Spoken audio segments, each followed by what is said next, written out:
Louis Fouché est avec nous. Bonjour Monsieur Fouché. Bonjour Pascal, merci de me recevoir. J'espère que vous allez bien. Je vais très bien, mais vous avez tous les défauts. Vous êtes médecin anesthésiste réanimateur à l'hôpital de la Conception à Marseille. Vous êtes un grand critique du confinement et de la stratégie mise en place par le gouvernement pour contrer la Covid-19. Vous êtes considéré par certains comme un complotiste. Vous êtes le fondateur du collectif Réinfo Covid, qui est un collectif qui entend mobiliser contre le rapt démocratique provoqué selon vous par la crise sanitaire. Vous défendez l'usage de l'hydroxychloroquine, de l'azithromycine et du zinc contre le Covid-19, soit le traitement du professeur Raoult. Bref, vous avez tous les défauts de la Terre. Donc vous allez quand même pouvoir nous donner votre avis sur cette crise-là. Et ce qui me frappe, c'est que ceux qui expriment une voix dissidente sont ostracisés, décrédibilisés, parfois humiliés dans les médias, alors que vous êtes un scientifique, vous êtes médecin, anesthésiste, réanimateur. Et vous avez le droit d'exprimer un avis différent, comme on a le droit de vous écouter, comme j'ai fait Martin Blachier hier, et que je vous fais aujourd'hui que je vous donne l'antenne. Simplement, écoutons ce que disait Emmanuel Macron sur ce qui va rester fermé ces prochaines minutes, ces prochaines heures, et même ces prochaines semaines, et vous me direz si c'est justifié sur le plan médical. C'est la seule chose qui m'intéresse. Écoutons Emmanuel Macron. Les grands rassemblements seront interdits, ainsi que tous les événements festifs dans les salles allouées. Tous les lieux qui, comme les parcs d'attractions, les parcs d'exposition, sont susceptibles de rassembler un grand nombre de personnes venant de régions différentes, resteront fermés. De même, les bars, les restaurants, les discothèques ne pourront rouvrir leurs portes, malheureusement, durant cette période.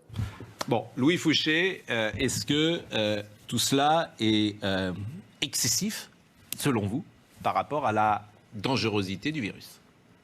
Ouais, je parle pour moi, vous le savez, je parle pas du tout pour mon institution et j'ai pas de conflit d'intérêt dans cette histoire. Vous le savez, je suis tenu de le dire de par la loi. Que 450 € sur Transparence Santé, j'ai pas de stock option et j'ai pas d'autre conflit d'intérêt. Donc est-ce que ces mesures sont excessives ? Je pense que c'est difficile en fait pour le gouvernement et le pouvoir de sortir d'une situation de crise. C'est quelque chose qui est pas évident et donc il y a besoin de ménager la chèvre et le chou, de sortir progressivement de la peur. Alors bon, savoir s'ils ont mis la peur en place et instrumentalisé pendant des semaines et des mois, ça c'est une autre histoire. Mais donc je pense que effectivement la progressivité est quelque chose qui est peut-être intéressant et je suis très heureux de la réouverture des espaces culturels et de la culture et de l'art et de la beauté, parce que l'humain est un être de lien, un être d'amour et de beauté. Et donc on a besoin de bibliothèques. Alléluia, les bibliothèques réouvrent. Pour ce qui est du côté scientifique sur les rassemblements de personnes, les restaurateurs, etc., il n'y a aucune démonstration probante de cluster épidémique dans les restaurants alors après les discothèques, etc., c'est encore autre chose. Mais dans les bars et restaurants, ça n'est pas démontré. Or, ce sont des lieux qui participent grandement à la santé sociale du corps social. Et donc, je crois que c'est très excessif. D'autant plus que dans le même temps, vous avez l'incohérence de maintenir les métros et des choses comme ça, où là aussi, il n'y a pas de cluster épidémique, ni rien. Pour ce qui est des grands rassemblements, on comprend bien l'enjeu derrière, c'est d'éviter des troubles sociaux. Aucune des manifestations qui a été faite dans les pays européens qui se sont réveillés plus tôt que nous sur le rapt démocratique n'a montré qu'il y avait de cluster épidémique. En une semaine, on a eu 4 études qui ont mis à bas en fait une grande partie de ce qui était dit par le gouvernement et de la politique sanitaire. C'est-à-dire que vous avez 4 études avec peer reviewing qui réfutent l'utilité des masques en population générale, la transmission asymptomatique et présymptomatique, les tests PCR en population générale et le tracking par les ARS et le confinement. Donc vous avez Mujcevic dans le Lancet Microbe de 19 novembre qui démontre que la transmission asymptomatique, présymptomatique n'existe pas. Une série de Chihikayo sur 10 millions de Chinois quand même dans Nature avec 1174 patients qui montrent qu'il n'y a pas de cas positifs dans les cas contacts de cas asymptomatiques très proches en fait.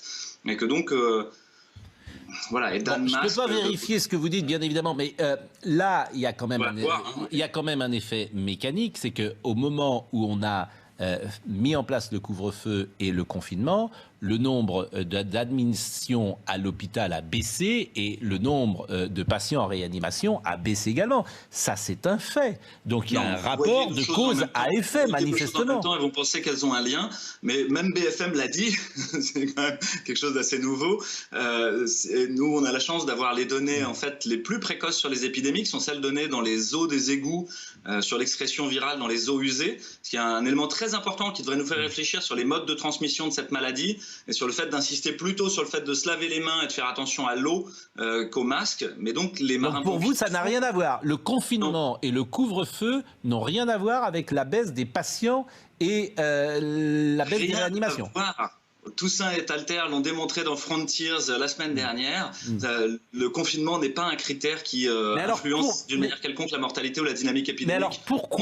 Mais pourquoi dans ces cas-là, Olivier Véran, qui est ministre de la Santé et qui est médecin comme vous, pourquoi Gilbert Deray, pourquoi Monsieur Pialou, pourquoi Monsieur Vargon, pourquoi Delfrécy, etc. Pourquoi ne sont-ils pas d'accord avec vous? Quel serait leur mobile, leur intérêt? Il n'y en a pas.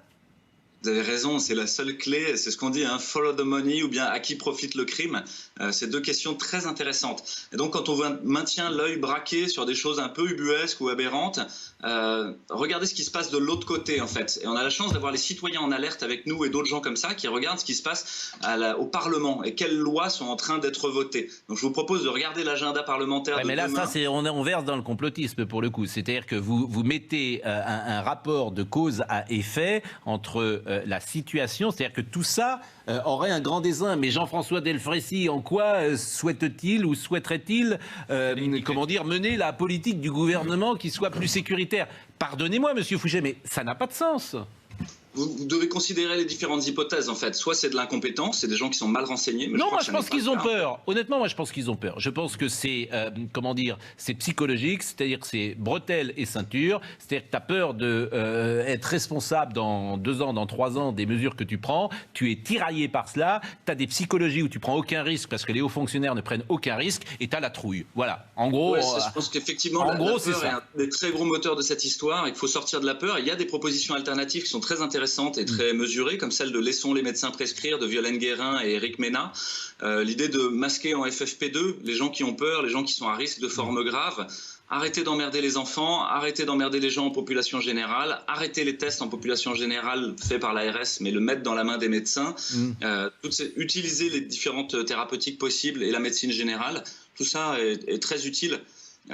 Et tamponner ce qui se passe sur le système de santé par le fait de... Gérard Leclerc veut vous poser une question.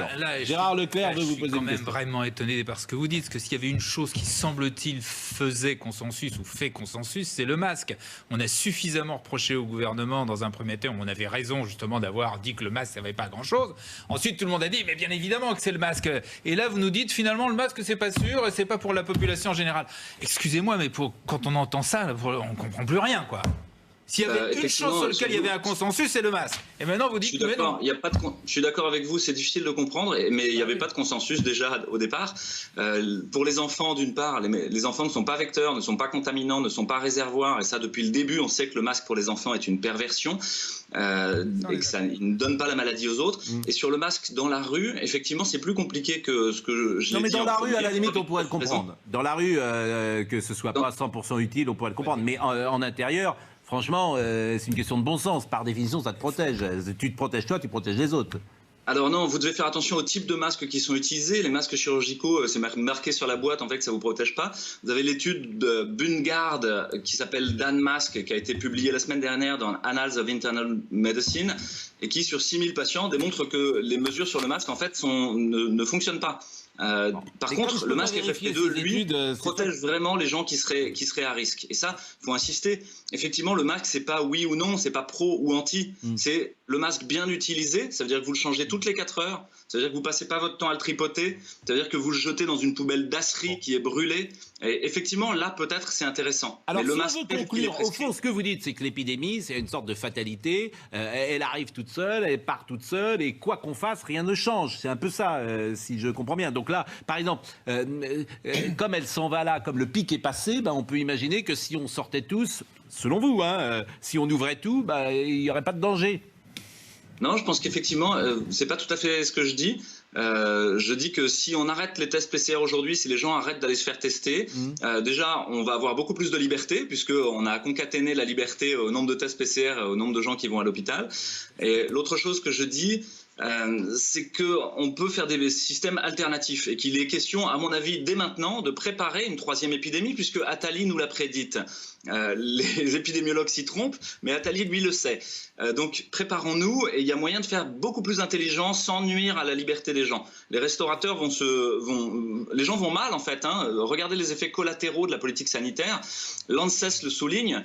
Les enfants, en fait, sont en train d'être en surpoids, sont en train d'avoir des troubles du sommeil, de l'anxiété majeure, des troubles de l'apprentissage. Un tiers des étudiants sont en détresse. C'est pas moi qui l'invente, en fait. Non, mais ça s'entend encore et on en a souvent parlé.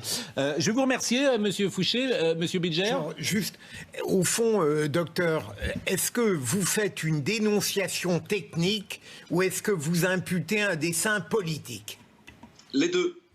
Il y a à la fois une dénonciation technique et à la fois notre collectif Réinfo Covid a une volonté d'infléchir la politique sanitaire. Donc effectivement, on cherche le bien commun et à peser la bonne balance bénéfice-risque de ce qui est fait. C'est-à-dire d'ouvrir le débat et d'essayer de proposer des alternatives.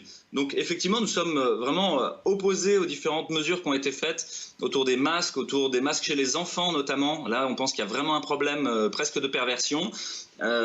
Autour des tests en population générale et autour de la façon dont ont été organisées les choses autour des médecins généralistes. Non, mais c'est vrai que sur les enfants, de manière non violente, en tenant le rapport de force pour faire jaillir de la discussion. Et pour qu'il y ait de la biodiversité dans les opinions, c'est très bien qu'on ne soit pas d'accord. Parce que vous allez m'apprendre des choses, je vais vous apprendre des choses, et on va arriver à quelque chose qui est modéré. Il y a beaucoup de choses que je peux entendre. La seule chose de ce que vous avez dit ce matin que vraiment je ne peux pas entendre, c'est quand vous dites écoutez ce qui se passe à l'Assemblée nationale pour comprendre les décisions qui sont prises sur le Covid-19. Je trouve que c'est la limite du raisonnement. En revanche, je voudrais qu'on écoute... Je peux vous dire une chose. Vous avez vu, Barbier a concaténé l'idée de vaccination à l'idée d'une espèce de crédit social à la chinoise, en fait, sur quelque chose d'assez nauséabond qui reprend ce que c'est Foucault sur le biopouvoir. Il faut arrêter de se masquer derrière son petit doigt. Votre petit doigt n'est pas assez gros, monsieur Pro. Il faut regarder en face. Non, mais je me fiche de ce que dit Barbier, je l'aime beaucoup, mais bon, Barbier, vous parlez de Barbier, monsieur Barbier, l'homme à l'écharpe rouge, c'est ça, mais bon, peu importe. Je voulais vous faire écouter ce qu'a dit également, parce que ça aussi, ça va poser un problème, l'isolement des personnes contaminées. Ça, c'est très intéressant aussi. Et ça peut poser problème. Écoutez ce qu'a dit hier soir Emmanuel Macron là-dessus. Je souhaite que le gouvernement et le Parlement prévoient les conditions pour s'assurer de l'isolement des personnes contaminées, y compris de manière plus contraignante. Un vrai débat démocratique doit se tenir. Mais si nous voulons éviter un confinement, nous devons être plus contraignants à l'égard de celles et ceux qui ont le virus. Ces personnes seront accompagnées sur le plan matériel, sanitaire, psychologique. Cette nouvelle stratégie associera, outre les services de l'État, les maires et leurs services, comme les associations concernées. Bon, ça va poser problème aussi. Je remercie monsieur Fouché. Merci beaucoup. Bonne journée du côté de Marseille. Merci. Alors ça, c'est quand même aussi, Gérard